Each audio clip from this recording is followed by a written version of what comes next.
I must tell you, when people heard I was coming out to do an interview with you, you know what most people are interested in? Mm-mm.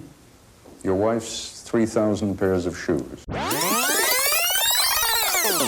Before we proceed, please pause and click the subscribe button and the bell notification icon so that you will be notified of our latest videos. And we thank you for that. Your wife's 3,000 pairs of shoes. How many shoes How many shoes? can you wear on 20 years? Exactly. How many can you? Well,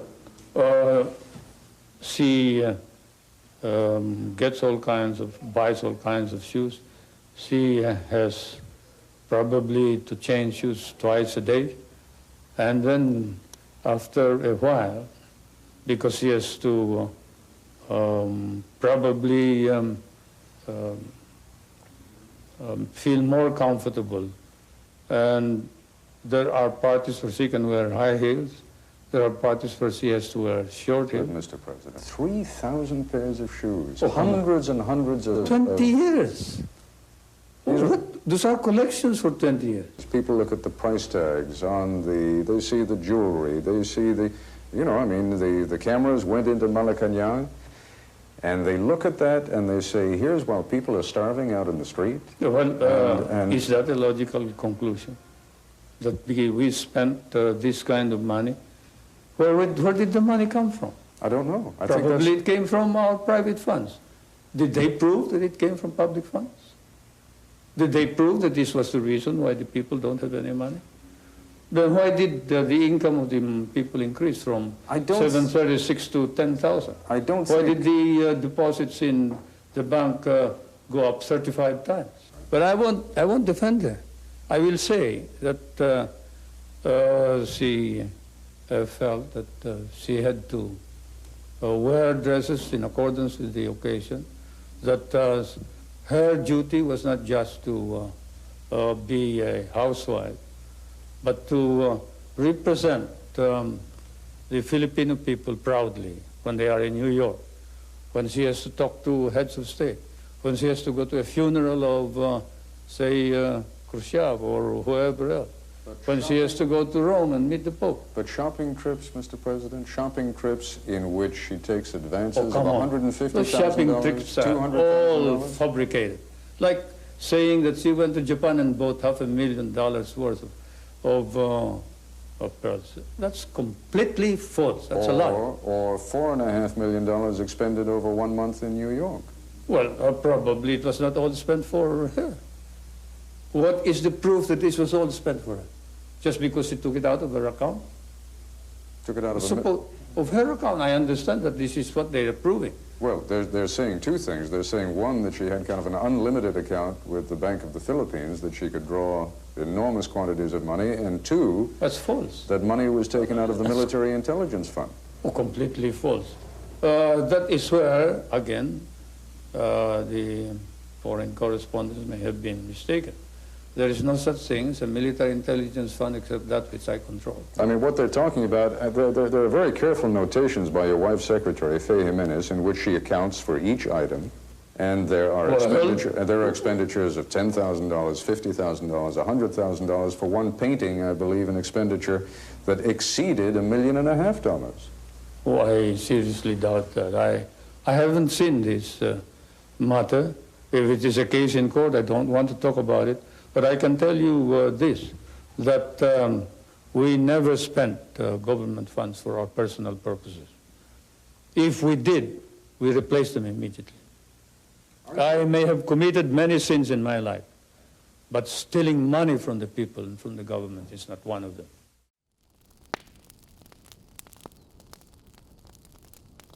Noong 1986, EDSA Ek Revolution, pinaalis ang mga Marcos at naiwan sa Malacanang yung sinasabing mahigit na 3,000 na mga sapatos ni Imelda. Maraming humirit na bad daw yung 3,000 shoes at maluho si Imelda gamit ang pera ng Pilipinas upang bumili ng 3,000 sapatos alahas, mamahaling gamit at kung ano-ano pa. Simple history mula 1965 hanggang 1986, 21 years bilang asawa ng presidente ng Pilipinas. Bilang unang ginang, gigising si Imelda sa umaga at nakaplano sa buong araw niya na makikipag-usap siya sa mga tao ng Pangulo, makakasama niya ang kanyang mga Blue Ladies, at makikisama sa mga anak, asawa, pamilya, kaibigan, kakilala ng mga congressman, senators, governors, mayors, vice mayors, cabinet members, judges, Supreme Court justices, at mga business people ng Pilipinas at ambassadors ng ibang bansa. Tinatayang nasa 3 hanggang 10 na private and public functions ang pinupuntahan ni Imelda sa isang araw. Ano mga private and public functions na yan? Mga pakikipagpulong sa mga tao ni Marcos, inauguration na kung ano, binyag, kaarawan, anibersaryo at kasal ng mga kaalyado sa politika at mga kaibigan ng mga Marcos, lamay or funeral, get-together, mga party at iba pang salo-salo na kasama ang unang ginang at asawa ni President Marcos. Yan ang simple history. Simple math upang ipaliwanag ng mabuti ang simple history. Mula 1965 hanggang 1986, 21 years. Kung ang average ni Imelda ay 4 to 5 private and public functions sa isang araw, aabot ng 120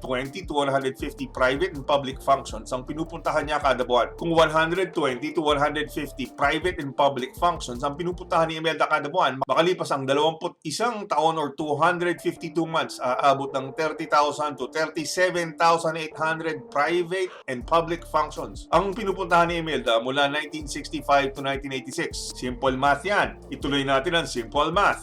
3,000 shoes sa loob ng 21 years bilang asawa ni Pangulong Ferdinand Marcos at First Lady ng Pilipinas. Ang 21 years, 252 months yan. Divide ng 3,000 shoes sa loob ng 252 months, 11.9 or 12 shoes a month. 12 shoes a month ang gamit ni Imelda bawat buwan sa loob ng 21 years or 252 months. Yan ang simple math. Sa loob ng 21 years, mula 1965 to 1986, 12 shoes kada buwan. Ibig sabihin, isang sapatos ginagamit ni Imelda bawat 3 araw. Yan ang average. Balik tayo sa simple logic. Ang tanong, kung araw-araw sa loob ng 21 years or 252 months, kung pupunta ka sa inauguration ng kung ano, binyag, kaarawan, anibersaryo at kasal ng mga kalyado sa politika at mga kaibigan ng mga Marcos, lamay or funeral, get-together, mga party at iba pang salo-salo na kasama ni Ferdinand Marcos, isang sapatos lang ba kada 3 araw ang isusuot mo? Hindi! Kapag nagpunta ka sa inauguration sa umaga, nagpunta ka sa binyag sa hapon, nagpunta ka sa kaarawan sa gabi, tapos susunod na araw, nagpunta ka sa anniversary,